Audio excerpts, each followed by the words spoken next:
Same, pero iba. We are number 1, 06.7 Energy FM Pangga. Huwag mo sabihing radyo, sabihin mo.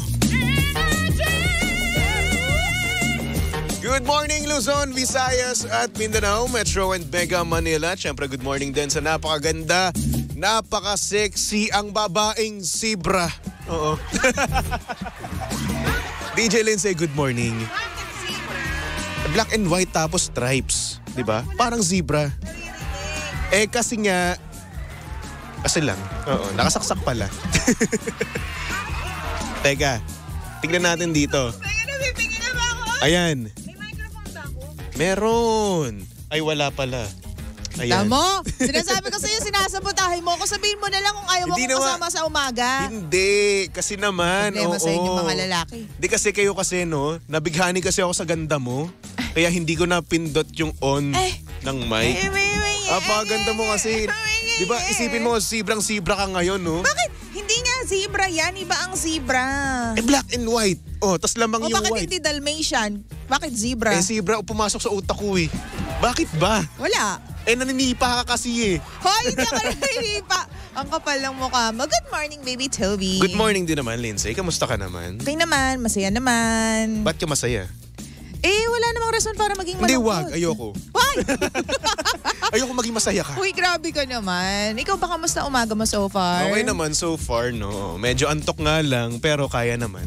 Ay, we. Bakit ka antok? Hindi ako nakatulog ng maayos. Dahil? Ayun na naman, ganun pa rin. Tulad ng dati, Ano di ba? ba yan? Matutulog ako, tapos magigising-gising ako. Tapos ayun. Ano ba yan? Antok ako ngayon. Grabe ka naman. Alam mo, dapat matulog ka ng sapat kasi nga padami yung mga workload mo. Yun nga, paano gagawin ko? Hindi nga ako makatulog ng maayos. Wala kasi nag-good night. Alam mo, uminom ka nung mga... May sasabihin ako sa'yo mamaya. Kasi na-discover ni Romel na effective yung iniinom niya. Actually, binili ko para sa kanya kasi matagal na sinasabi ng daddy ko. Yung magnesium glycinate. Ba naman yan? Pang matalino na naman. Supplement siya. Magnesium, Glycinate. Magnesium na lang. Ito yung pinag-uusapan namin ni Chris Lawrence. Hi Chris, kung marinig mo to. Hello po, Sir Chris. Yung ating Prince of R&B. Iyon. Basta Prince. Baka magkamali ako. Tama, Prince of R&B. Ngayon, yun daw yung ininom niya nung nag-hangover siya. Okay. Yung magnesium glycinate. Tapos alam mo, after ng hangover talagang tuloy yung tulog niya as in walang kahit anong problemang naganap. Parang gusto ko yung ganun.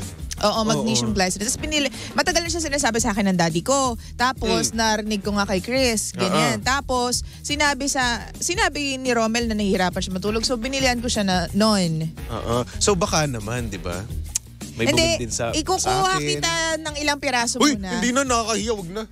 Ayoko, nahihiya ako. Shy type ako. kapal lang Kapag galing sa'yo, okay lang. Pero pag galing kay Kuya Romel, nahihiya ako. Ako bumili no. Kahit na hindi kay Kuya Romel yun. Ayoko. Ano yun? No. Sa kanya nahihiya ako, sa Para hindi.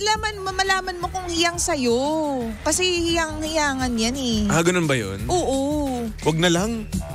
Ayoko. Ano ba yan? Paano mo malalaman? Mamaya bumili ka agad ng isang bote tapos hindi naman okay sa'yo. Baka kasi mamaya ang mangyayari, maging dependent ako dun sa ganung Hindi mo naman siya. gamot. Supplement naman siya. Hindi siya harmful for your body. Anong pagkakaiba nun? Kapag supplement na ganun.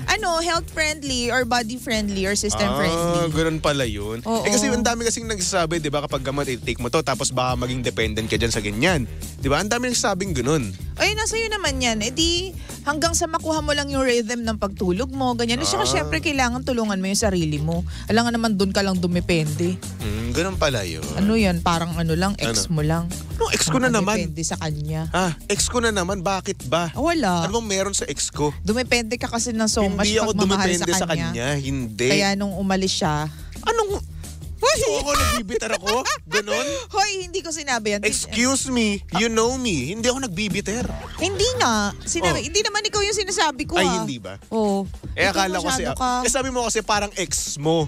So, ako. Ang dami nating kasama dito, ang daming nakikinig sa atin. Sino ba kasi kausap mo ngayon? Marami. Ako. Ikaw diba? lang yung kaharap ko. Nakatingin ka sa akin. Ang kapal mo. Tapos inihirapan mo pa ako. Sa'yo ako nakatingin? Oo. Hindi ako nakatingin sa'yo. Doon ako sa camera nakatingin. Hindi, sa akin ka nakatingin. Tapos sabay irap sa camera. Ganon. Ay, wow.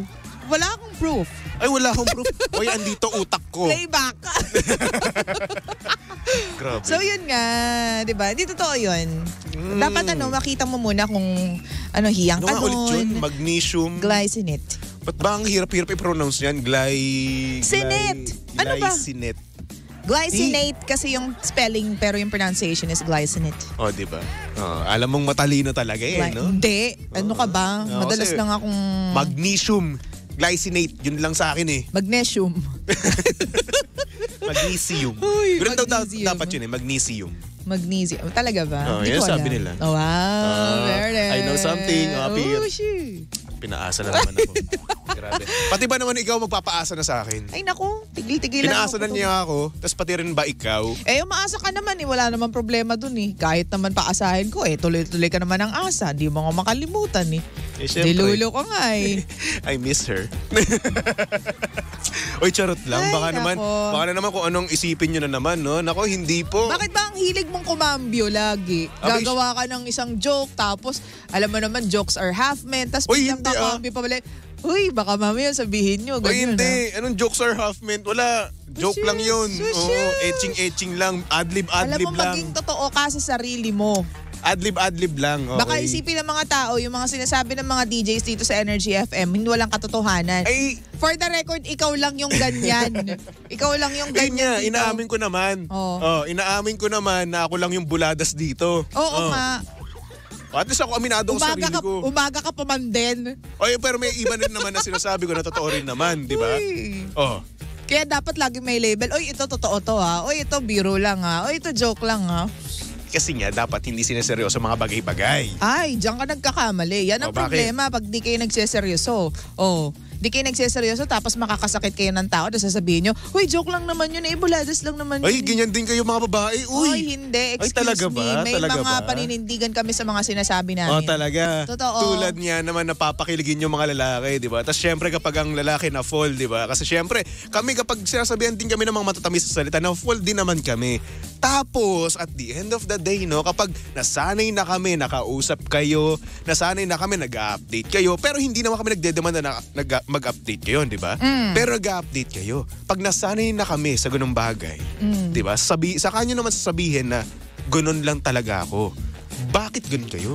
Kasi ba't kayo nag-a-assume na special kayo? Diba? Ba't kayo nag-a-assume na special kayo? Paano kung friendly lang talaga? Di ba? So parang nag-backfire din sa'yo sinabi mo kanina. Ikaw nga nag-update ka sa akin kung anong kinakain mo Talaga? Oo. Kailan mo ginawa yun? Nung isang araw lang, sabi mo anong sinapagpasok ko dito. Sabi ko, ano yung amoy na yun? Kimchi rice yung kinain ko. Paano? Nagtatanong ka, ano yung amoy na yun?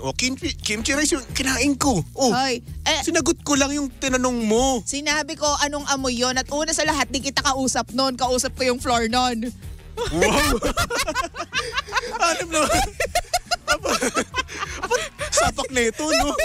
Yung sahig yung kinakausap. Sabi ko, bakit ang baho? Ano yon? Kumain ako ng kimchi rice. Bigla-bigla ka sumasagot. Tapos ako sasabihin mong Why? Bakit?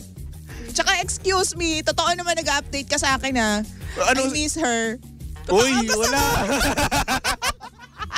Ang kapal na mukha mo. Walang iya. Sabi ako resibo dito. Baka mamaya i-deny mo ko. Tampalin talaga kita, Toby. Ito naman, pag yung message natin, atin lang yun. Kung naman.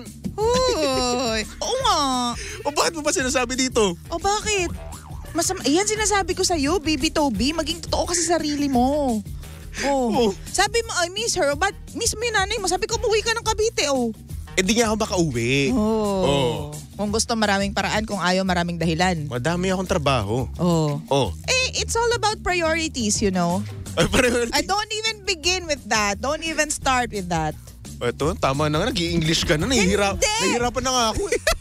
Ito naman. Totoo naman yun. It's all about priorities. English. It's all about priorities. Ay, nako. Paano kung papuntahin ka ni doon sa ngayon? Pupunta ako. Ito. Oy, Charotero din to Siyempre hindi. Unahin ko muna trabaho ko. Hindi. Hindi, kasi madami talaga akong... All expense paid? Hindi. Kasi madami akong deadline, no? At simula July 22, yung start nun. So madami pa akong gagawin at madami pa akong i-edit. So hindi talaga pwede ngayon. So, kung nanonood ka man and you know who you are, huwag kang pupunta muna ng Manila dahil walang oras si Toby. Huwag ka munang magme-message dahil maraming ginagawa si Toby. Huwag ka munang mag-aaya kung saan dahil maraming ginagawa si Toby. So, as if naman, Oh, sus. as if naman maririnig niya to or hindi naman yung mapapanood. Oy, kaya, mapapanood niya to. Isesend ko sa kanya yung link. Ano? Oh, tamo, ikaw, priorities lang talaga yan, Toby. Ito naman lagi mo akong inaano sa edge. Edge! Uy, edge! I'm so, shy. Uy, edge. Like, damn. Yeah. You like edge? Ano ba? Tigilan mo na nga ako. Alam mo ito lagi mo akong nilalaglag ngayon. Hoy. Napapansin ko. Ikaw nilalaglag mo din ako Kailangan kita nilaglag. Sige nga. Sabi mo kanina, ano? ganyan kayong mga babae, pinapakilig nyo kami, tapos kapag umasa, So, totoo ba excuse yun? me. Totoo yun? Hindi. O, sabi mo nilaglag kita O, hindi naman pala totoo ba? Paano kita nilaglag yun? Ay, inisplok mo pa din. Ay, hindi. Walang laglag sa ganun. Walang laglag ka dyan. Nako, Uy. mga babae talaga, no? Ano mo ang problema mo dyan? Masyado na tayo nagtatalo Problema ko, ikaw. Ay, hindi ko problema na. Ako problema mo. Ang ganda naman ng problema mo. Siyempre naman. Ay. No, zebra yan Yeah. Kainis Anyway, ayun na nga. Ito na nga, no? Yung ating sender nga kanina. Wala siya sa sarili. Inaalala ko Ay, hello muna. Magbahay muna tayo. Lalahanin mo muna. Sige. Hello kay Mars, Jareen, kay Ana Velasco, kay Janelle Villegas, kay RJ Kim. Oh, sige. Ano na? And Abigail. hello din kay Joe Morados. Hello po. Mamangon. Oh, meron Anyway. akong tinda dito. Melatonin gummies. Melatonin gummies. Ano yun? Pampatulog din. Pampatulog. Pero Ano yung binigay mo sa akin nung Oo. nakaraan? Ha? Pero iba kasi yung effect niyan Groggy kapag gising mo Ganun pala yun. Oo. Anyway, eto na nga. Naalala ko na. Okay. Etong sender kasi natin, meron daw siyang ex. Tapos nung naghiwalay na daw sila, saka daw siya napangitan. Yun ang sabi niya, ha? grabe. Sabi niya, hindi ko sabi yun, ha? Reminds me of somebody. Ay nako. May naalala ako dyan. Sender ko to, ha? Okay. Ano naalala mo? Wala. Huwag mo na itanong. Sige nga. Huwag na. Bakit hindi? Baka lumubog ka dyan. Yun na nga, no? Ano sabi? Ito nga daw, sabi nga niya, no, na ganun pala talaga daw. Kapag daw ay nakalimot ka na, nakamove on ka na, parang marirealize mo lang daw na bakit ako nagpakatanga dito? Bakit sinusunod ko lahat ng gusto niya dati? Pero ayun na nga, napangitan na daw siya. Or sabihin na natin na umay na lang, di ba? Siguro medyo negative yung term na pangit, no? Or napangitan na agad-agad, no? Kasi una sa lahat, minahal mo din naman siya, di ba? So para sa akin siguro na umay na lang siya doon sa itsura. Literal ba na napangitan? As in, Sabi niya. physically? Sabi niya. Oh. Hindi ko alam kung ganun ba talaga pero yun yung sabi niya di ba? Kayo ba mga lalaki may ganyan kayo? Huwag mo na ako tanungin. Alam mo naman sagot ko, di ba? Pero kasi hindi pa pagiging bitter yung ganyan. Hindi. Well, siguro factor na din yung nag-trend. Sinabi ng isang artista. Ano yun? Parang humugot kasi yung isang artista. Oh my gosh, di ko alam trend, pero hindi ko nabalitaan. Trend siya, oo. Kailan yan? Dati pa, si Bianca Umali nagsabi nun. Trend noon, nag-viral noon. Oo, nag-viral siya. Okay. Na kung saan sinabi dito ni Bianca Umali, no? Shoutout sa'yo, ex. Ang pangit mo pala nung hindi na kita mahal. Parang ganun yung nangyari. Ganun yung sinabi. Hindi siya verbatim, Oo. Parang ganun yung nangyari. Siguro Something to that effect lang. Siguro ang nangyari siguro, no, may mga tao na parang nabasag yung nila, yung glass nila sa Yung utak helmet, nila. oo. Yung helmet, kung saan, parang, shucks, nga, no. Parang hindi na kita mahal, but parang ang pangit mo na sa paningin ko. Di ba? Kumbaga, hindi ka na ganun ka-appealing. Di ba? Yun yung ibig sabihin siguro. Siguro, sinabi niya lang na pangit para mas may diin lang. Tapos, ayun, parang naumay, hindi na appealing, ganun. Feeling ko, Baby Tobes, para sa akin lang the way I see it, baka yung naghiwalay sila sa hindi magandang pamamaraan. Siguro. Kaya may ganong medyo harsh or medyo mabigat or beefy na salita against the person or against the ex. Kasi kung maayos naman kayo naghiwalay, walang ganyan Tama. Diba? You'll definitely be friends with them again. Or hindi man friends civil. Pero hindi para diba, magkalat ka or magsabi ka ng mga salita na hindi maganda towards her or about her, diba? Oh, which reminds me, yung bagong-bagong kakahiwalay pa lang ngayon. Oo. Grabe Ay, yun. Alam mo, grabe. affected ako doon. Oh, bakit? Shoutout naman kay Maris tsaka kay Rico Blanco. Hindi ko, siguro kasi Rico Blanco is Rico Blanco for me. And you know me, mahilig ako sa banda. Yes, ganyan. mahilig ka nga sa banda. Tama na, hanggang dyan ka na lang. Oh, bakit? Hindi, baka Kasi kasi... yun sa ano mo kasi, yun sa mga Oo. taste mo sa sounds. Oo, Banda. yung mga ganyan-ganyan. Oo, ganyan. Paano? So, ganyan. Rico. Nakakahilo yun Hindi totoo. Nakakaloka lang kasi nga, parang fairy, hindi naman fairy tale, pero rare siya di ba? Yung, sabi nga nila, may December love, yung malayo yung agwat ng edad. Yes. Ganyan. Tapos, it happened. Pero yun nga, sad story, di ba? Anong masasabi mo sa ganun? Sa akin siguro, na-feel ko rin yung yung point of view doon ni Rico. Na kung saan ready na siya. I so feel you! Kasi ready na siya eh. Ready na Kaso nga lang yung niya, yung partner niya ang hindi pa ready. Oo. Diba? So, ayun, parang nalungkot ako para kay Rico. Well, hindi pa natin alam yung totoong istorya dyan. Yes, diba? kasi sila lang naman talaga nakakalam. Pero nafe-feed lang sa atin. Ito lang yung pagre-reactan natin. Oo, pagre-reactan lang. So please don't get us wrong ha. Oo. Basta ako na-feel ko yung kay Rico. Nalungkot din ako. Nakakalungkot yung naging tawag dito, ang na-experience doon ni Rico. Oo. Ready na siya eh. Tapos yung partner niya hindi pa. Oo. So yun lang yung para sa akin. Kasi gusto pa mag-explore nitong isa. Oo. Pero kasi sa side ni Rico Blanco is Rico Blanco na. Kumbaga, na-experience na yung success, yung downfall, tapos success, ganyan. Oo. Pag sinabi mong success, nandiyan na siya eh. Ganyan. Kumbaga Tapos, nagdadagdag na lang eh, no? Oo, kumbaga wala na siyang kailangan patunayan pa. Oo. Rico Blanco is there na. May pangalan. Tapos to fall in love with him, tapos ma-fall in love siya sa somebody na babae, kahit pa hindi si Maris yan. Tapos yung makita niya yung yung babae that he wants to spend the rest of his life The with. one. The one. Mahirap kasi yan makakuha ng ng the one mo sa ganong stature sa buhay. Yes. 'Di ba? Kasi parang iisipin mo dyan, parang gusto lang ba ako nito dahil may pangalan ako? True. Diba? Tapos ayun, pag nakita mo naman yung the one mo, namamahalin ka rin. Diba? Parang ibibigay mo lahat-lahat. Yung ready ka na Yes. magbigay ng ring to settle down. Although again, hindi natin alam yung mga naging kwento nitong dalawang to. 'Di ba? Behind the camera. Yes. 'Di ba? So, parang lang, ang hirap lang. Tapos 'di ba nag-post pa nga siya nung kisap mata. Yung parang nag-post ba siya? Nag-post siya, parang niredo niya yung kisap mata. Okay. As in this time, sobrang smooth na, parang finely tuned yung tunog, ganyan. Tapos sobrang kita mo yung lungkot sa mga mata niya. Nakakalungkot naman. Oo. Grabe, parang naiiyak ako. Alam mo, sabi nga sa'yo sabi nga ni Romel, ba't ba masyado ko affected dyan? Tinigil ko na, baka mamaya ko isipin ni Romel. Ba't ba masyado? Affected lang ako kasi Rico Blanco Rico Blanco. Tsaka may kanta sila yung Abot Langit. Di si Maris Racal yung kumanta. Tapos oo. dalawa sila ni Rico Blanco. Oo, alam ko pinroduce niya yun, di ba? Yes. Tama ba ako? Oo, tapos syempre in-arrange niya din yun. Sayang, di ba? Sayang. Pero who knows, di ba? Baka naman talaga in the near future, di ba? Matauhan din yung dalawa. Magkabalikan pa sila. Tapos ayun. Maayos pa. Maayos pa, di ba? Oo. Di natin alam, di ba? Time will tell nga naman. Rico, magsalita ka na. Kasi hindi siya nagbibigay ng statement. Well, eto congrats din sa Baklitas nga pala. Sila unang eto sa kanila ko unang narinig. Narinig. Oo, yung tawag dito, yung issue na about nga sa breakup nga nila. Ba? Ayos Kung Rico, nasan ka ba? Halika. Ice cream. Ice cream! Alam mo yun? Gusto ko lang chumika. Bakit mo yayakagin mag-ice cream si Rico? Magkikwentuhan lang kami. May Sama asawa ka. Ay, ayoko. Tamad Bakit? ako. Ano naman ngayon? Makikipagkwentuhan lang Joke lang to naman.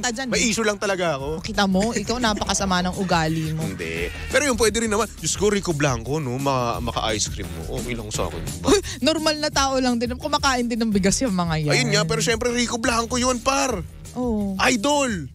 Ano ka ba? Gusto mo ba? Pwede yan. Let's arrange. Gusto ko. Ano yung pabebe? Kasi alam mo, Uy, lalaki ka. Pwede mo kasama yung idol mo, di ba? Di ba? Hindi totoo yan. Abangers ako. Totoo yan sa mga nagko-comment. Abangers din pala si DJ Lindsay. Oo, abangers ako. Ano ba talagang katotohanan? Sabihin nyo nga, hindi nakahang kaming lahat. Alam mo, chikadora din to eh. Hindi, affected ako. Ang dami naman breakup dyan, pero hindi ako affected. Pero dito ako kay Rico Blanco tsaka kay Maris, affected ako. Oh. Tsaka, let's not judge them. How are we to judge? Di ba? Ay, nako. Ang kagandahan, wala kang nakikita or naririnig na nagbabatuhan sila ng anything bad about each other. Negative. Yun yung maganda sa breakup nila, no? Oo. Kumbaga, eto. Wala pa. Wag natin pangunahan. Hindi natin alam kasi kung anong susunod na kabana. Tingin ko naman, no? Healthy naman tong breakup nila na maayos naman sila naghiwalay, nakapag-usap sila ng maayos, no? At tingin ko naman matured nila tong i-handle. Tingin ko, ha? Kasi syempre, Rico Blanco, matured na naman yan. And tingin ko naman itong si Maris, matured na rin naman siya mag-isip. Hindi na siya yung tulad nung iba na magpaparinig, whatsoever, di ba? Decent naman yung tao. Yes, siguro naman maayos yung breakup nila. Walang masyadong issue. So, kay Maris at saka kay Rico, bukas po ang aming himpilan. Wow. Ang dami na natin ang dami ko nang kinontak na ganito Oy, bukas po yung programa namin ni Toby. Ito, basta 7:30 pwede nyo kaming tsikahin. Anyone? Rico Blanco. Gusto talaga. Maris! Ano na mga be? Kung meron kayong tropa na single, sama nyo na rin. Single po ako. Single. Kuya, ano na nangyari dun sa kwento natin? Yung mga, ayan nga, yung pumapangit sa paningin pag ex na. So ayun, siguro itong dalawang to, may nangyari din na na negative sa relasyon nila. Kasi nga naman, sinabi rin naman nung ating sender na nagpakatanga siya. So yun yung key term doon, nagpakatanga. Diba? Na kung saan siguro may katoksika na ginawa tong si Guy. Kaya naman nasabi to ng ating sender na si Joanne. Pero ginusto niya naman yun. Yes. Nung point na minamahal niya yung kaya lalaki. nga, yun nga, nasa dulo nga daw yung pagsisisi, no, na ngayon nakamove on na daw, na-realize niya na bakit ako nagpakatanga sa kanya. Ganun. I think it's normal to feel that way. Lalo na kung yun nga, hindi kayo maganda nagkahiwalay. Pero alam mo, kung kaya din, wag na kayong magsalita against your exes. Actually. Kasi it will speak more of your character. Kasi parang ang lalabas niyan, bitter ka pa din. Yun nga. Diba naiisip mo na ay eto, nagbibiter. Diba? Hindi pa to nakaka-move on. Ganun. Oo. So yun, wag na lang. Ikaw ba, nag-talk badly ka na ba about your exes? Hindi. Oo, ako din. Sa akin meron. Oo, silang sinasabi na bad about you? Oo. Ay. Oo, meron nga ako dati. Nagawan pa ako ng diss track. Ano yun? Diss track na kung saan parang babaguhin mo yung kanta. Tapos parang patama sa'yo mismo yung kanta. Oh. Ganun. So college ako noon. Iti-tweak nila yung kanta. Hindi naman naging kami, no? Oo. College ako noon, tapos may general assembly kami sa org namin, no? Tapos yung kinanta niya, diss track patama sa akin. Ay, wait. Naku. Ang nangyari pa naman kasi noon, ay paghiwalay itong babaeng to sa akin. Kasi hindi naman talaga naging kami. Oo. Tapos yun, parang niya, sabi niya, tigilan natin to whatsoever. Ako pinatulang ko lang siya. Pinatulong ko siya, tapos ngayon ako pa nagkaroon ng diss track. Kasi baka kailangan, naghihintay lang siya ng cue from you kung ano ba saan papapunta yung kung ano mang meron kayo. Basta mahabang istorya. Sige na nga. Pero ako, siguro sa sarili ko lang, pero para i-blur out pa yan sa ibang tao, hindi na. Hindi na, oo. Kasi yun nga, hindi maganda tingnan. Tama. Kasi for a moment or for some period of time, talagang minahal mo naman yan. Tsaka nagtulungan din naman kayo. Sa lahat ng exes ko, baka sila may nasasabi sa akin, okay lang. Basta ako, no. Nothing against anyone. Ako, karamihan sa mga naging ex ko, ganun yung mga patama sa akin. Wala naman akong pakialam doon, hindi ko na pinapansin. Kasi para sa akin, alam ko naman kung ano yung naging problema talaga. Alam ko naman talaga kung bakit kami nag-break, di ba? True. So para sa akin, yun na yun. Yun na yun, ganyan na lang ako. Kung ano yung sinasabi niya, kung yan yung na-explain sa'yo, sige, hayaan mo na. Yan na lang. Kasi nakakatamad. Una sa lahat, nakakatamad mag-explain na mag-explain. Totoo. Diba? I-explain mo na ganito, ganyan yung nangyari. Diba? Tapos napakahaba pa. Tapos, yung kausap mo, hindi mo naman alam kung kanino papanig. Diba? So, kahit pa mag-explain ka dyan, gazillion times, ano yun? May ganun ba? Gazillion times. Basta i-OA na lang natin. Kung ano yung gusto niyang paniwalaan. Yun na yun. Parte mo man o parte nung ex mo, yun yung paniniwala niya. So, baliwala lang din kung mag-explain ka. So, hayaan lang natin sila, no, na, ayan, sige, bahala ka na dyan. Yan yung gusto mo, yan yung sinabi mo, okay lang. Sige. Basta yung nakakaalam sa akin, nakakilala sa akin mismo, hindi ko magagawa yung ganung bagay. Totoo. Diba? Alam nila kung ano yung totoo sa'yo. Yes. So there. Anyway, eto na nga mga pangga, susunod na napakaganda, napaka-sexy DJ Lindsay para sa programang Lihim ng Liham. And of course, nakasama mo't nakalandian ng hot baby boy ng radyo. Walang iba kung hindi si Baby Toby. At syempre si Baby Toby ay pwede mong stalk at i-follow sa lahat ng kanyang social media accounts. Hanapin niyo lang Baby Toby 1067, okay? Oy, may nagre-request dito, Abot Langit daw. Play mo naman daw. Abot Langit. Oo. Sino kumanta? Kakakwentuhan lang natin. Ano to? Ito naman, nagbibiro lang naman ako. Oh, yan. Ay, naku. Ikaw, parang... Hindi, para sa... para kay Rico, Parang- Maris, mag-explain kayo. Parang syunga-syunga ako naman Or dito. kisap mata na lang. Ano ba talaga? Kisap mata na lang. Eto na lang, eto na nandito. Hindi, kisap mata na. Nak ng Kisap tokwa. mata. Master Toy, we love you so much. Hindi, mahaba. Eto na lang. Hindi, okay Pumunta lang lang yan. dito sa estasyong Okay lang same pero iba. We are number 1, Ako na 06.7 lang. Energy FM Pangga. Huwag mo sabihing radyo, sabihin mo.